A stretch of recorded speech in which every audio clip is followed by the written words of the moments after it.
Good afternoon. It is Saturday, January 22nd, 2022. Welcome to the Mountain Torah Fellowship Shabbat teaching. On the biblical calendar, it is the 11th month and the second day. I'm going to try this seated this time and see how that works.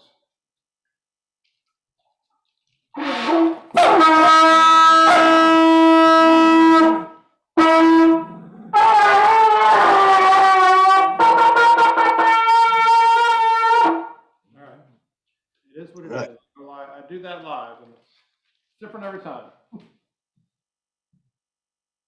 All right. Let me share my screen now.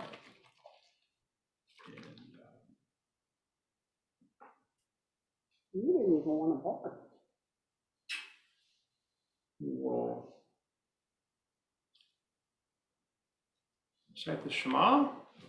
Join me if you care. It's up on the screen here. Okay. We're going to actually talk a little bit about the Shema, parts of it anyway, in a little while. So join with me. Shema Yisrael, Yahuah Eloheinu, Yahuah Echad, Baruch Shem Kavod Malkuto Leolam Va'ed. Hear, O Israel, Yahuah is our God, Yahuah is one. Blessed is the name of his glorious kingdom for all eternity. And you shall love Yahuah your God with all your heart, with all your soul, and with all your strength. These words which I am commanding you today are to be on your heart. You are to teach them diligently to your children, and speak of them when you sit in your house, when you walk by the way, when you lie down, and when you rise. Bind them as a sign in your hand. They are to be as frontlets between your eyes. And write them on the doorposts of your house and on your gates. And you shall love your neighbor as yourself. Amen. Amen. Well, believe it or not, we're in our 15th week here, this go-around. We're on chapter 10 here of Exodus. This week's reading is traditionally called Bo, which, as we've talked about, means both go and come. It means basically whichever one you're doing, change. It's a change of state. Here has a t-shirt, as you've seen. This is Bo Yeshua, which means, doesn't mean go, it means come Yeshua, translation.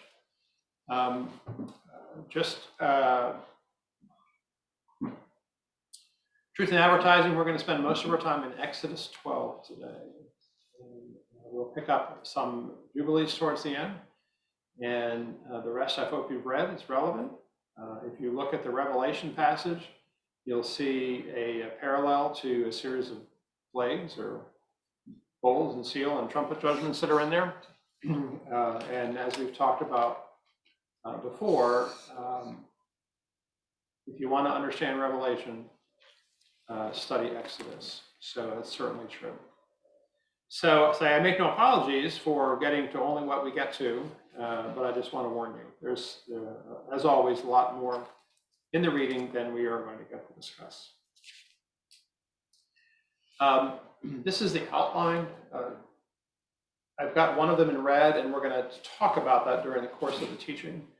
But we get through the 8th and 9th, the plagues, threaten of the death of the firstborn.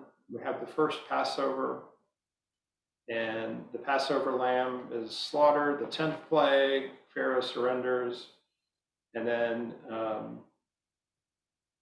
we have a concise statement of the instructions concerning Passover and multiple reminders to observe the Passover, to observe Exodus every year at the Passover. So that's kind of the general story theme. We had plagues 1 through 7 last week, and if you'll remember, and we'll talk about it, that after the third plague, the Bnei Yisrael, the children of Israel, were protected in Goshen from the remaining plagues. So I'm calling this week's teaching Who is the Angel of Death. We're actually not going to get to that until kind of the very end, but it's key element of the story of the death of the firstborn, and we'll spend some time on that. Let me switch over to the Torah portion here. This is the Tree of Life version, which is, I think, is easy reading. There are other versions that they're all have value, don't get me wrong. But you see a parashot portion, bow, go. And I'll begin reading, and I'll read through the portion. Then Adonai said to Moses, go to Pharaoh, because I have hardened his heart and the heart of his servants, so that I might show these my signs in their midst. And so you may tell your son and your grandchildren what I have done in Egypt, as well as my signs that I did among them. So you may know that I am Adonai. And of course, we know every time we see Adonai, that is really the Hebrew Yod-Heh, Wah-Heh, which I prefer to pronounce Yahuah. Many pronounce Yahweh, that's fine, but it's definitely not Adonai. Almost 7,000 times when you see Adonai and Lord, that is the word that has been substituted for Yahuah. I just mention that from time to time in case we have new listeners. Understand that that is not the word that's in the original language. It is the works of man. So Moses and Aaron went to Pharaoh and said to him, this is what Adonai, the God of the Hebrews, says. How long would you refuse to humble yourself before me? Let my people go, so they may serve me. Or else if you refuse to let my people go, behold, tomorrow I will bring locusts into your borders. They will come over to the face of the earth so that no one will be able to see the ground. They will eat the remainder of what escaped, whatever is left from the hail, and eat every tree that grows for you out in the land. If you think back on the entire set of plagues, they've destroyed the crops that were in bloom, they've devastated the livestock, and now they're killing the rest, or devastating the rest of the crops that weren't in bloom before. So they're going to eat whatever remained of what has escaped, whatever is left from the hail, and eat every tree that grows for you along the field. Your houses will be filled, as will the houses of all your servants and the houses of all the Egyptians, as neither your fathers nor your grandfathers have seen since the day they were on the earth until today. Then he turned and went out from Pharaoh. Pharaoh's servants said to him, how long will this man be a snare to us? Send the men so they may serve Adonai their God. Don't you realize that Egypt is being destroyed?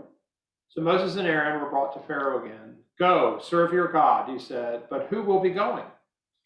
Moses answered, we will go with our young and our elderly, our sons and our daughters. We will go with our flocks and our herds, for we must have Adonai's feast for him. But he said to them, so may Adonai be with you if I ever do let you go with your little ones. See clearly now, evil is in your face. Not so. Go now, the men, and serve Adonai, for that's what you were seeking. Then they were driven out from Pharaoh's presence. And Adonai said to Moses, stretch out your hand over the land of Egypt for the locusts, so they may come up unto Egypt and eat every plant in the land, everything the hail is left. So Moses stretched out his staff over the land of Egypt, and Adonai brought an east wind over the land all that day and all night. When it was morning, the east wind brought the locusts. The locusts came up over all the land of Egypt and rested on the entire territory of Egypt. So dense there was nothing like it before them, nor will there ever be again. For they covered the face of the whole earth so that the land was darkened, and they ate every plant in the land, all the fruit from the trees that the hail had left. No green thing remained, not a tree or a plant of the field throughout all the land of Egypt. Then Pharaoh quickly called for Moses and Aaron and said, I have sinned against Adonai your God and against you. Now forgive my sin only this once, please. So pray to Adonai your God, just so he would take his death away from me. So he went out from Pharaoh and prayed to Adonai. Then Adonai turned the wind from the west, very strong, and it carried off the locusts and drove them into the Sea of Reeds. Not one locust remained in all the territory of Egypt. But Adonai hardened Pharaoh's heart, and he did not let Bnei Israel go. Then Adonai said to Moses, stretch out your hand toward heaven, and there will be a darkness over the land of Egypt, a darkness that may be felt. So Moses stretched out his hand toward heaven, and there was a thick darkness in all the land of Egypt for 3 days. They could not see one another, nor could anyone rise from his place for 3 days. Yet all Bnei Israel had light within their dwellings. Pharaoh called Moses and said, "Go, serve Adonai, only let your flocks and your herds remain. Your little ones may also go with you." But Moses said, "You must also put sacrifices and burnt offerings into our hands. Then we will do it for Adonai our God. Our cattle must also go with us, not a hoof may be left behind. We must take from them to serve our Adonai our God. We ourselves will not know how we will serve Adonai until we arrive there." But Adonai hardened Pharaoh's heart, and he was unwilling to let them go. So Pharaoh said to him, "Go away from me. Take heed never to see my face again, because on that day you will die." "Right," Moses said. "You said it. May I never see your face again." On to 11. Now Adonai said to Moses, "I will bring one more plague upon Pharaoh and on Egypt. After that, he will let you go from here. When he lets you go, he will surely thrust you out altogether from here. Speak now into the ears of the people, and let every man ask from his neighbor and every woman from her neighbor for articles of silver and gold." Adonai gave the people favor in the eyes of the Egyptians. Indeed, the man Moses was very great in the land of Egypt, in the eyes of Pharaoh's servants and in the eyes of the people. So Moses said, this is what Adonai says: "At around midnight, I will go out into the midst of Egypt, and all the firstborn in the land of Egypt will die.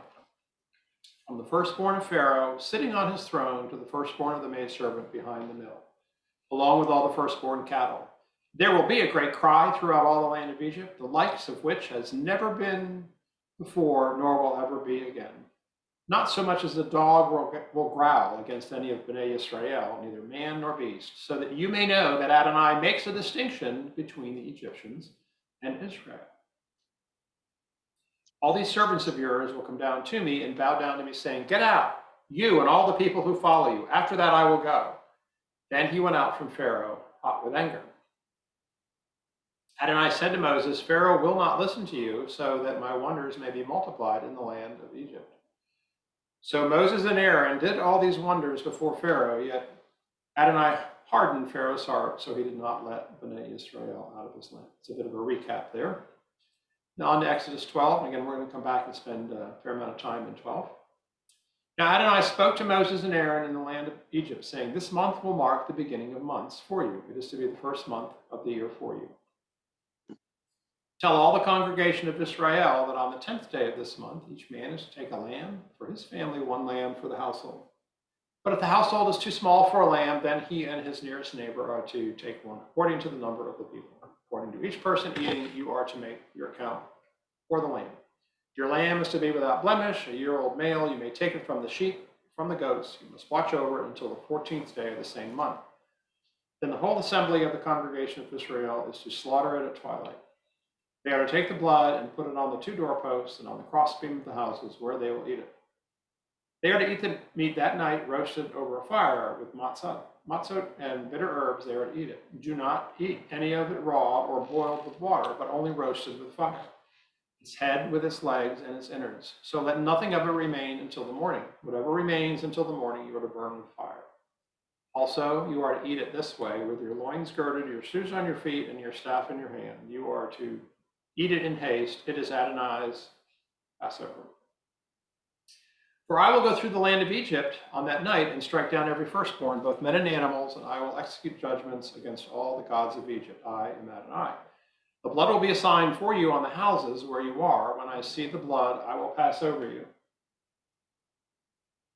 So there will be no plague among you to destroy you when I strike the land of Egypt. This day is to be a memorial for you. You are to keep it as a feast to Adonai.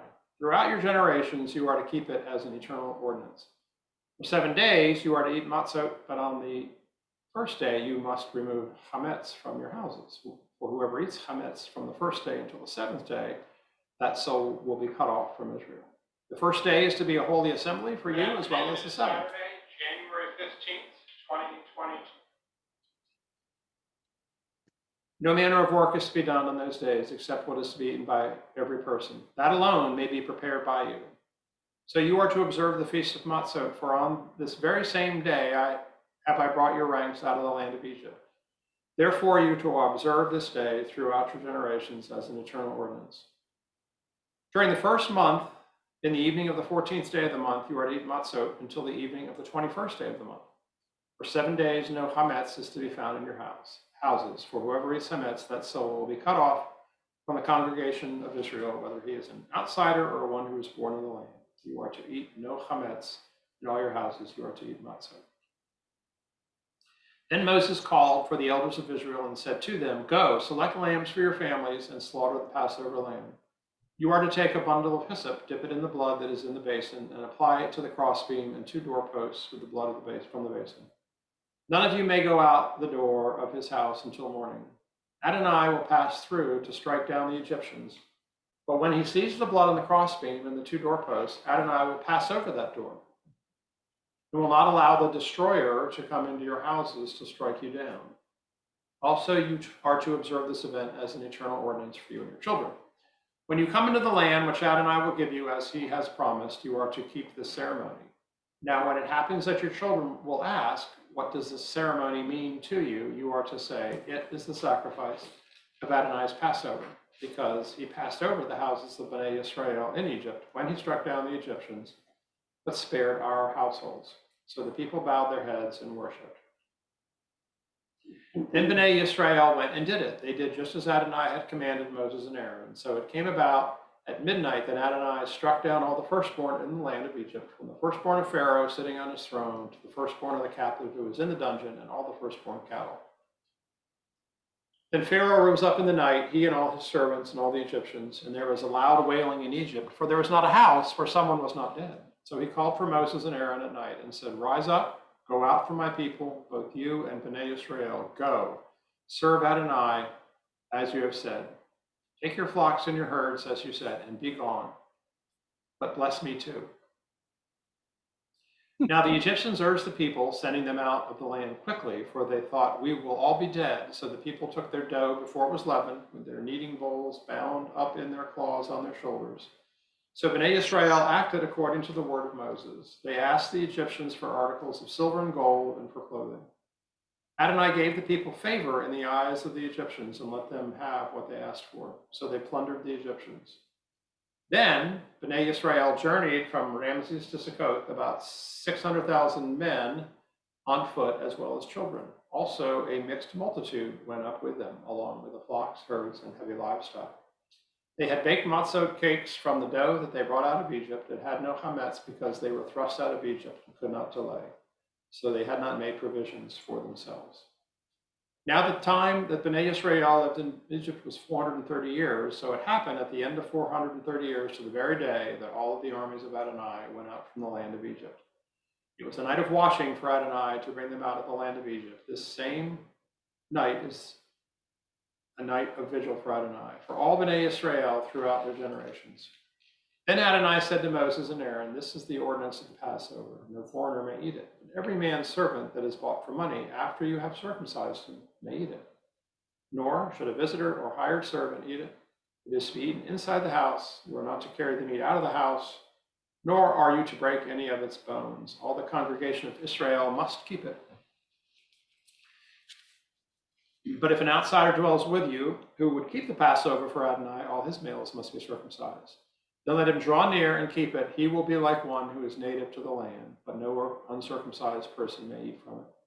The same Torah applies to the native as well as the outsider who dwells among them. So when all Bnei Israel did so, they did just as Adonai commanded Moses and Aaron. It was on that very day that Adonai brought Bnei Israel out of the land of Egypt as armies.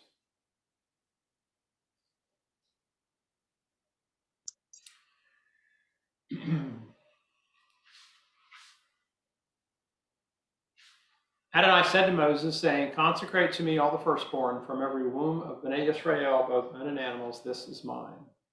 Moses said to the people, 'Remember this day on which you came out from Egypt, out of the house of bondage, for by a strong hand Adonai brought you out from this place.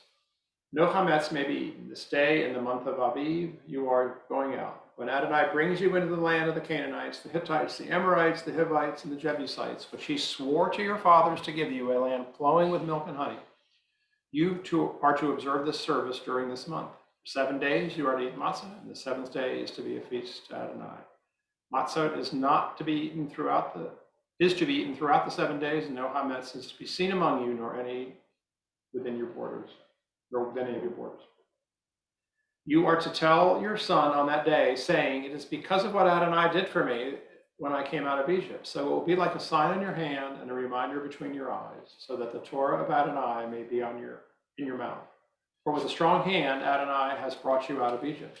You are to keep his ordinance as a moed from year to year.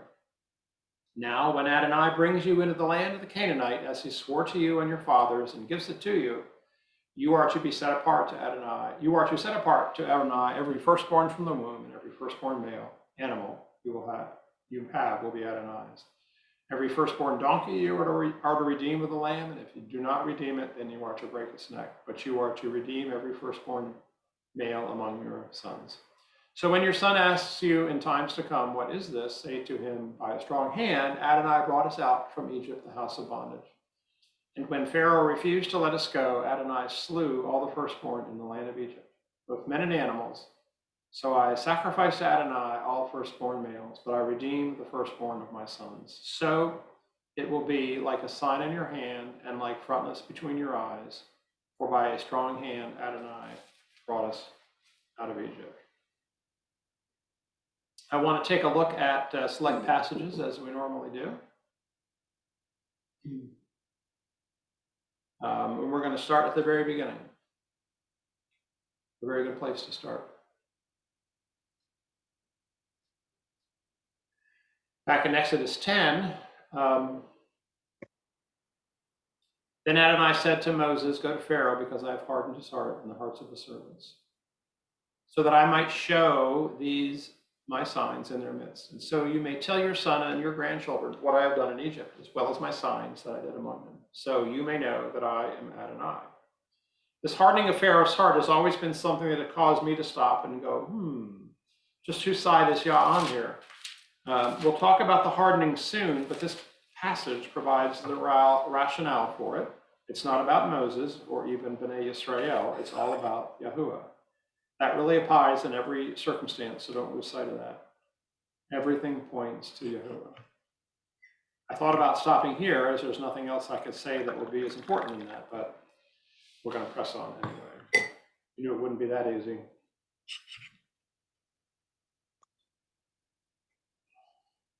The 8th and 9th plagues happen, locusts and darkness, as before.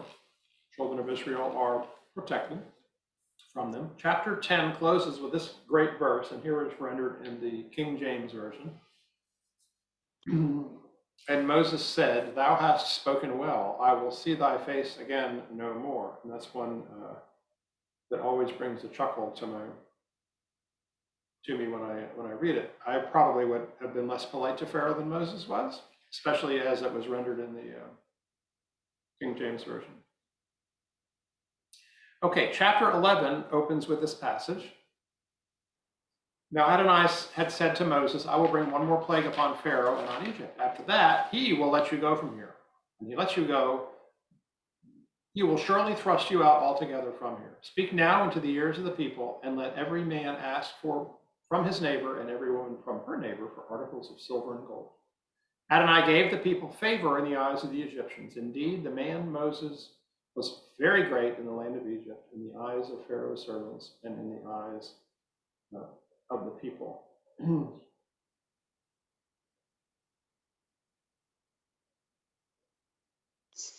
So the plot thickens just a little bit. Not only is Pharaoh going to let Moses and party go after the last plague, we also confirm that many Egyptians understand where Moses' power comes from. When I shared the outline, you may remember I put one line in red with the promise we would pause there. Here's the passage from chapter 12. Now Adonai spoke to Moses and Aaron in the land of Egypt, saying, this month will mark the beginning of months for you. It is to be the first month of the year for you. As a reminder, here is what the outline bullet said. The new moon, Rosh Chodesh, marking the beginning of the new year. Each week I use an outline primarily from Nathan Lawrence, who got a Messianic fellowship for several decades. We met Nathan electronically first through the Way documentary, and then had a great phone conversation with him, maybe 3 or 4 years ago. Very encouraging. He had stopped his daily and weekly fellowship because of his wife's health, but continues to maintain a really great website that's a treasure trove of teaching Hosanna Rabbah. So we've learned so very, very much from him, and we continue to do so. But he has, like so many in what is generically called the Messianic movement, fallen victim to rabbinicism in some aspects. Let's take a look at the Hebrew for verse 2. Okay, any questions? All right. Reading again, the Hebrew is from right to left, and then transliteration here. Hahodesh hazeh lachem ros hodasim, rison hu lachim lahadaseh hasana. And word for word, literal translation is beneath it. Month this unto you, the beginning of months, the first it to you month of the year. From which we get this month will mark the beginning of months for you. It is to be the first month of the year for you. So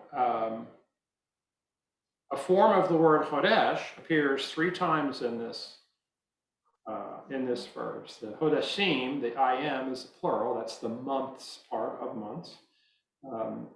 I could not find any English translation that did not translate this as month or months all 3 times. Even the Art Scroll Chumash, translated by non-Messianic rabbis, renders this verse as month, months, and month. Yet, as we saw with Natan's outline, the idea that the beginning of a month is associated with a new moon persists. I have been a bit cautious about declaring this, but no more. This is Bill's the commentary. The new moon has nothing to do with the beginning of any month in Yahuah's calendar. Nothing. You may disagree with me. I still love you and hope you still love me.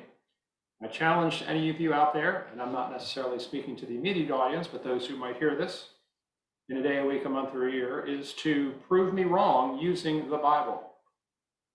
Not rabbinic tradition, not the commentary of a man, not the so-called oral Torah, not the teachings of the sages, not Nathan Lawrence's website, the Bible, period, only. Okay, back to the story. I am going to pick out a single verse to make a point about the biblical day, and we're going to look at the surrounding verses in a minute, so hang in there. This is Exodus 12, so I said we're going to hang there a while. Verse 6, you must watch over it until the 14th day of the same month. Then the whole assembly, can you hear me? Yep. Okay. You must watch over it until the 14th day of the same month. Then the whole assembly of the congregation of Israel is to slaughter it at twilight. So the 14th day is well underway before twilight. To be clear, the Hebrew word translated twilight here in the Tree of Life version is erev, which refers to evening. So there's a twilight during the transition from dusk, from evening to morning, and from morning to evening. But this is evening, clearly. So I do not think the biblical day starts in the twilight of the evening, often called sundown, as this verse hints at. The day is well underway when twilight comes. These next couple slides represent the bulk. This is from chapter 12 also, the bulk of the instructions for observing Pesach. There are a few other surroundings, and there's repetition of this, but let me read them here. Tell all the congregation of Israel that on the 10th day of this month, each man is to take a lamb for his family, 1 lamb for the household. But if the household is too small for a lamb, then he and his nearest neighbor are to take one according to the number of the people. According to each person eating, you are to make your count for the lamb. Your lamb is to be without blemish, a year-old male. You may take it from the sheep or from the goats. You must watch over it until the 14th day of the same month. Then the whole assembly of the congregation of Israel is to slaughter it at twilight. Then they are to take the blood and put it on the 2 doorposts and on the crossbeam of the houses where they will eat it. They are to eat the meat that night, roasted over fire with matzot and bitter herbs. They are to eat it. Do not eat any of it raw or boiled with water, but only roasted with fire, its head with its legs and its innards.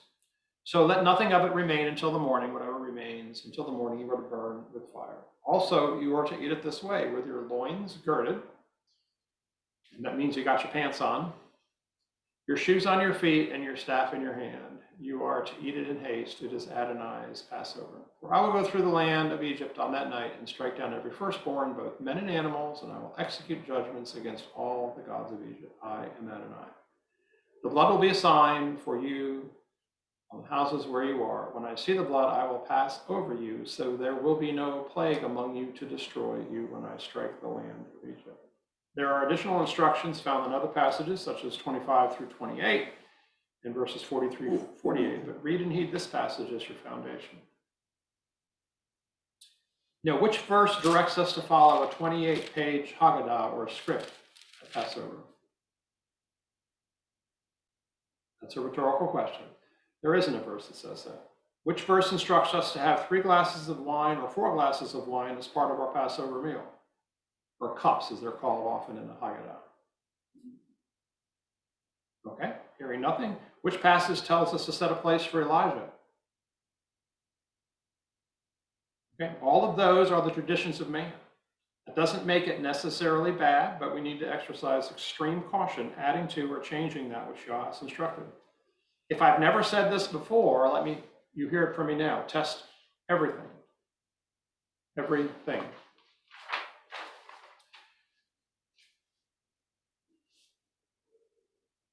Continuing, this day is to be a memorial for you. You are to keep it as a feast to Adonai. Throughout your generations, you are to keep it as an eternal ordinance. For 7 days you are to eat matzot, but on the first day you must remove chametz from your houses. For whoever eats chametz from the first day until the 7th day, that soul will be cut off from Israel. The first day is to be a holy assembly for you, as well as the 7th day. No manner of work is to be done on those days, except what is to be eaten by every person. That alone may be prepared by you. So you are to observe the feast of matzot, for on this very same day have I brought your ranks out of the land of Egypt. Therefore, you are to observe this day throughout your generations as an eternal ordinance. During the first month, in the evening of the 14th day of the month, you are to eat matzot until the evening of the 21st day of the month. For 7 days, no chametz is to be found in your houses. For whoever eats chametz, that soul will be cut off from the congregation of Israel, whether he is an outsider or one who is born in the land. You are to eat no chametz in all your houses. You are to eat matzah. 2 points I want to make, to dwell on for a moment. First, let's reread verse 15. For 7 days you are to eat matzah, but on the first day you must remove chametz from your houses. For whoever eats chametz from the first day until the 7th day, that soul will be cut off from Israel. When should we remove chametz or leaven from our homes? On the first day. On the first day, the 14th day of the first month. What's my point? There is much made in many Jewish and Messianic homes about cleansing leaven before the 14th. They have games with children and search under the seat cushions and all that. I haven't done the research, but I have no doubt that there is considerable rabbinic halakha associated with this. Read the Bible, people. Is there anything inherently wrong with planning ahead? I don't think so. I think it's a good idea. But when traditions of man take center stage and we build fences around Torah, things we claim we must do, we insult Yahuah. Second, let's reread verse 18. During the first month in the evening of the 14th day of the month, you are to eat matzah until the evening of the 21st day of the month. Does this mean that the biblical day starts at sundown? It does not. It means that the 7 24-hour periods during which we eat matzah begins at sundown on the 14th day and continues until the 21st day, sundown of the 21st day of the first month. This is not ambiguous nor contrary to the biblical day beginning at sunrise. If the biblical day began at sundown, verse 18 would be ambiguous. We would not know when the evening of the 7th day was. Is that the end of the 7th day or the beginning of the 7th day? We see the same thing on Yom Kippur, the Day of Atonement. The 10th day of the 7th month is designated as the Holy Convocation of Yom Kippur, but we are instructed to begin our observation in the evening of the 9th day. Review Leviticus 23, 26 through 32, or wait a couple months and we'll get there, just to refresh your memory. All right, the next verse is one of my faves, and it will be the last verse we discuss in chapter 12. It encapsulates so much succinctly. This is Pharaoh speaking. Actually, we're going to come back. We'll come back to this verse one more time. But take your flocks and your herds, as you said, and be gone. But bless me too. So even Pharaoh acknowledged the power of Yahuah. Okay, let's take a look at a few verses in chapter 13. Then we're going to look at Jubilees. Starting in verse 8, you are to tell your sons on that day, saying, it is because of what Adonai did for me when I came out of Egypt. So it will be like a sign on your hand and a reminder between your eyes, so that the Torah of Adonai may be in your mouth. For with a strong hand Adonai has brought you out of Egypt. You are to keep this ordinance as a moed from year to year. And in verse 16, so it will be like a sign in your hand and like frontlets between your eyes. For by a strong hand Adonai has brought you out of Egypt. I continue to ponder the words of the Shema we speak each Shabbat, perhaps more often than each Shabbat. I hope you comes to your mind. Here's part of it. Bind them as a sign in your hand. They are to be as frontlets between your eyes. The them and they is, of course, the instructions in Torah, the words of Torah. Then we have this from Revelation 13. He also causes all, and the he in this case is the beast, the small and the great, the rich and the poor, the free and the slave, to receive a mark on their right hand or upon their forehead. And so no one can buy or sell unless he has the mark, either the name of the beast or the number of his name. The passage from Exodus 13, as well as from the Shema in Deuteronomy 6, in the context of this passage from Revelation, strengthen my belief that we are all marked, one way or another. I believe we are either marked with Yah's word and his very name on our DNA, or we are not. I do not think the implication is to wrap tefillin or wear phylacteries. In the proper context, those are healthy practices to observe if desired, but they are not required by Torah, only by rabbinic halakha. I shared a video from BitChute, or Vera did, earlier this week titled Divine Image Destroyed from Christine Beadsworth. I hope you watched it. The assertion, which I believe to be all too true from my own research, confirm what was in that video, is that the COVID jabs and boosters are literally erasing Yahuah's name from the DNA of those who receive them. I am not saying I think the jab is the biblical mark of the beast. I do not think we are there yet on the end times timeline. Soon, in a week or so, I will have additional time and hope that pursuing topics like this, hope to start pursuing topics like this for future teachings. I do believe, though, that the jabs are a test run, and the adversary must be elated at how well it is going. Many will disagree with me on both sides of that. That's fine. I'm still researching, learning, and testing, and I trust you are as well. But let's bring the discussion into the context of last and this week's reading in Exodus. What happened after the third plague? Yah protected his remnant in Goshen. What happened way back in Genesis 6? Yah protected his remnant in the ark. What happens in Daniel? Yah protected the faithful in the fiery furnace, and Daniel in the lion's den. What happens to the scattered tribes? They're being protected, and they will be regathered. What's the precedent? Yah protects his remnant and delivers them through tribulation. The precedent is not to remove his remnant from tribulation, oh no, but stand on his word, his righteousness, his omnipotence, his integrity, and know that we will be protected from and delivered through the current test run situation with jabs and boosters if we stay in covenant with him, and whether it is our generation or a future one, protected and delivered from all that is to come. Will saints perish in the tribulation? Absolutely. We know that from his word. And we know that his plan will be fulfilled, including every word in Scripture. So I'm going to pause here and open it up for any discussion on that. That's kind of I'm trying to bring the plagues, and there's a lot of, in the reading for Revelation, there was much about the different judgments. Kind of bring that into the context of our current situation. I think that if we're not looking at the cycles and patterns in the Bible and applying it, they don't just apply historically, as we've talked about, they also apply to us today. I don't plan to have all the answers on this, but I want to open the floor up if there's any thoughts before I move on to Jubilees.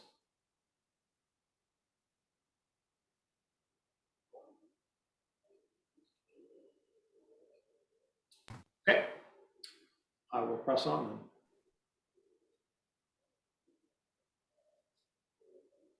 All right, and turn to Jubilees 48, if you have the book. I'll read. And everything, starting in verse 6, and everything was sent through thy hand, that thou shouldst declare these things before they were done, and thou didst speak with the king of Egypt before all his servants and before his people. And everything took place according to thy words. 10 great and terrible judgments came on the land of Egypt, that thou mightest execute vengeance on it for Israel. And Yahuah did everything for Israel's sake, and according to his covenant, which he had ordained with Abraham, that he would take vengeance on them, as they had brought them by force into bondage. And the prince of the Mastimah stood up against thee, and sought to cast thee into the hands of the Pharaoh. And he helped the Egyptian sorcerers, and they stood up and wrought before thee. The evils indeed we permitted them to work, but the remedies we did not allow to be wrought by their hands. And Yahuah smote them with malignant ulcers, and they were not able to stand, for we destroyed them so that they could not perform a single sign. An enumeration of the 10 plagues immediately preceded this passage in Jubilees, so that you know where we are in this story. Verse 9 reintroduces us to our buddy, the prince of the Mastimah. We talked about him a handful of weeks ago, and you may remember it is a short analysis to equate the prince of the Mastimah with HaSatan, the adversary. You can review Jubilees 10 and Hosea 9 to refresh your memory. We learn here in Jubilees that HaSatan was working with and through Pharaoh and Pharaoh's sorcerers. Here are the last verses of Jubilees 48, starting in verse 15. And on the 14th day, and on the 15th day, and on the 16th, and on the 17th, and on the 18th, the prince of the Mastimah was bound and imprisoned behind the children of Israel, that he might not accuse them. And on the 19th, we let them loose, that they might help the Egyptians and pursue the children of Israel. And he hardened their hearts and made them stubborn. And the device was devised by Yahuah, our Elohim, that he might smite the Egyptians and cast them into the sea. And on the 14th, we bound him that he might not accuse the children of Israel on the day when they asked the Egyptians for vessels and garments, vessels of silver and vessels of gold and vessels of bronze, in order to despoil the Egyptians in return for the bondage in which they had forced them to serve. And we did not lead forth the children of Israel from Egypt empty-handed. So what happened on the 14th day before midnight, or at midnight? Mastimah was bound. Prince of the Mastimah. That was the original Passover when the firstborn were struck dead. Oh, Okay? So that was the day the angel of death struck. That was the original Pesach. Then Bnei Yisrael had a 4-day head start before HaSatan was loosed and began again to influence Pharaoh. So for a brief period, Pharaoh and his camp were not under HaSatan's influence, and they acted in a somewhat compassionate manner. Remembers Pharaoh's plea, but bless me too? It makes a little more sense now, doesn't it? Pharaoh was not under the influence of HaSatan for a little bit. Now we're going to get to something interesting, because when we read here about the gold and silver and all that, the spoils that the Egyptians gave, that kind of happened in the wee hours of the morning before daybreak. So it was after the destroyer or the angel of death had come through and killed all the firstborn. And that's when they were told to go, and they collected up all the booty and off they went. So we have to keep that timeline in mind. So let's go on to Jubilees 49. I'm going to read the first 16 verses. Remember the commandment which Yahuah commanded thee concerning the Passover, that thou shouldst celebrate it in its season on the 14th of the first month, that thou shouldst kill it before it is evening, and that thou should eat it by night on the evening of the 15th from the time of the setting of the sun. For on this night, the beginning of the festival and the beginning of the joy, you were eating the Passover in Egypt, when all the powers of Mastimah had been let loose to slay all the firstborn in the land of Egypt, from the firstborn of Pharaoh to the firstborn of the captive maidservant in the mill, and to the cattle. And this is the sign which Yahuah gave them. Into every house on the lintels of which they saw the blood of the lamb of the first year, into that house they should not enter to slay, but should pass by it. That all those should be saved that were in the house, because the sign of the blood was on its lintels. And the powers of Yahuah did everything according as Yahuah commanded them, and they passed by all the children of Israel. And the plague came upon them to destroy from amongst them any soul, either of cattle or man or dog. The plague was very grievous in Egypt. There was no house in Egypt where there was not one dead, and weeping and lamentation. And all of Israel was eating the flesh of the Paschal lamb and drinking the wine, and was lauding and blessing and giving thanks to the Yahuah Elohim of their fathers, and was ready to go forth from under the yoke of Egypt and from the evil bondage. Now, I said something earlier about the 3 cups and the 4 cups, which is kind of a traditional, it's actually, there's a bit of a debate about which is the right number. Wine is okay at Passover. We see here that they did that the first Passover. They were having their roast lamb and drinking wine. Okay, picking up again at the verse 7. And remember thou this day all the days of thy life, and observe it from year to year all the days of thy life, once a year on its day, according to all the law thereof. And do not adjourn it from day to day or from month to month, for it is an eternal ordinance and engraven on the heavenly tables regarding all the children of Israel, that they should observe it every year on its day, once a year, throughout all their generations, and there is no limit of days, for this is ordained forever.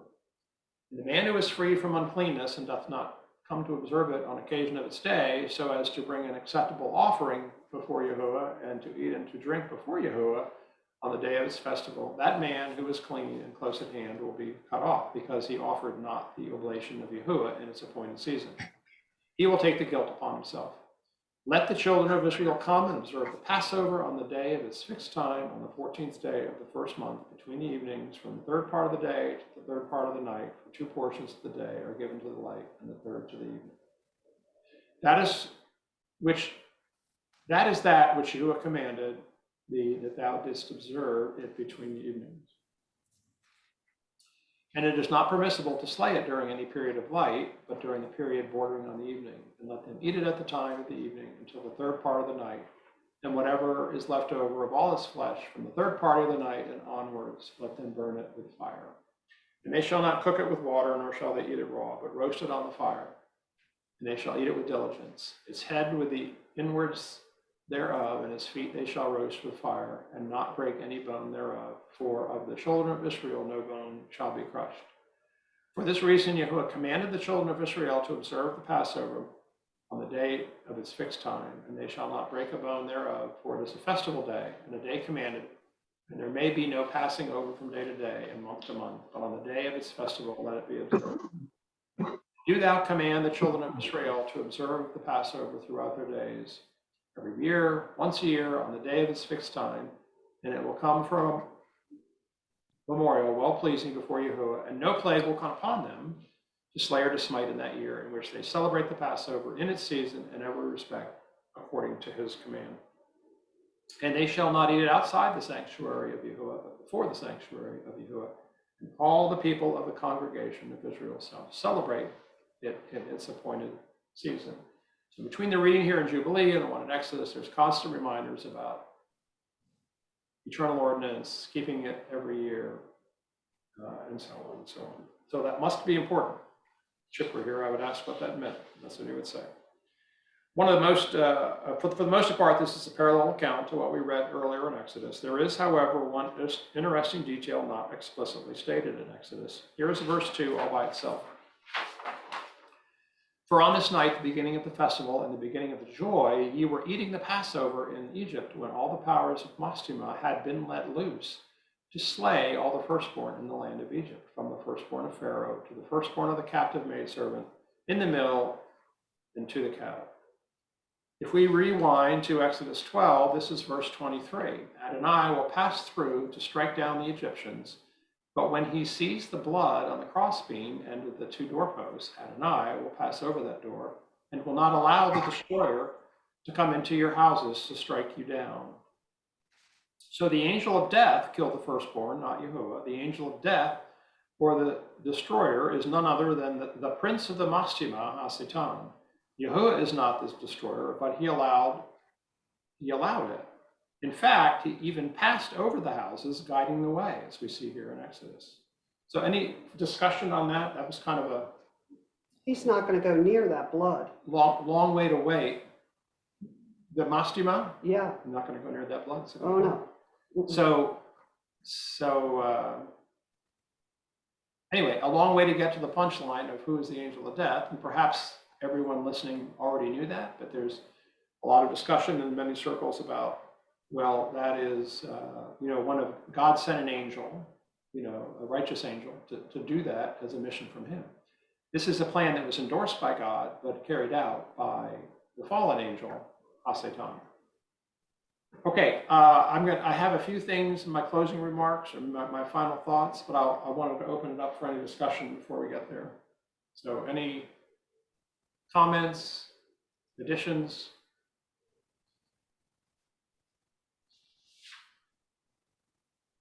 Anybody still there? Speechless. Okay. Let me go back to my final thoughts, and then I'll share next week's reading, because this is relentless. We keep on keeping on. So hopefully you heard all these things in the teaching. It's not about you. It's all about Yahuah. You won't ever lose sight of that. Sorry to pound this. The new moon has nothing to do with the start of the biblical month. And that's the commentary according to Bill. And the biblical day begins at sunrise, not sundown. And if there was any doubt in your mind, the angel of death was Satan. So there's other things to take from this Torah portion. Like I said, there's a ton of stuff that we did not get to, but I wanted to dwell on those specific things and make sure we understood just how that all worked between Yahuah allowing and ordaining, if you will, the death of the firstborn. The concept of Prince of the Mashtima being the one that was influencing Pharaoh, which explained the hardening of the heart, and then the sudden release of the children of Israel, and then the change of mind a few days later when Satan was loosed from being bound. So hopefully that gives a little understanding of just what was going on in Pharaoh's mind. The devil made him do it, so to speak, as Flip Wilson would say. Okay, next week we'll continue in Exodus and in Judges, and we will follow the beginning of what ends up being a rather lengthy journey in the wilderness with great anticipation as we head towards the Sea of Reeds. So that's what I got. And the floor is open for any questions, comments from anyone on anything, what we taught, what we didn't teach.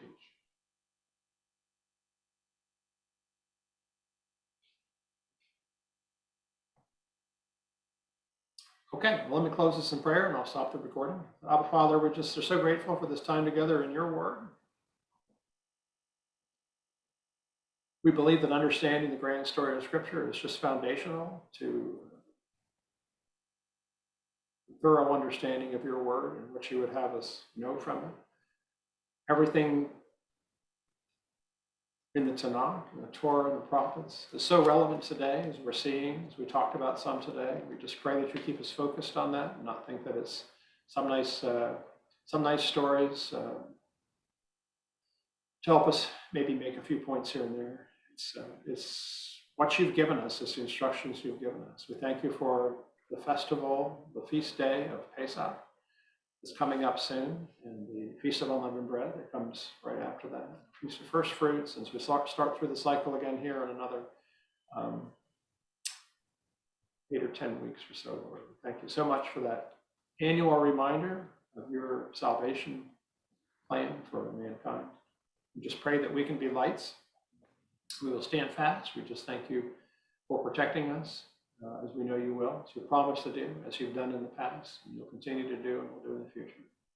Just continue to ask for healing for those in our fellowship and their friends and family who are in need of a bit of healing, protection for those who are well, to keep them from becoming ill. Pray for the entire Sloop family, Lord. And we are excited that Poppy is in your presence. We are sad that she is not in ours anymore. Be with those that are mourning, comfort them, encourage them, surround them with people who can lift them up and focus them on you and your great works. We just ask all these things in Yahushua's precious name.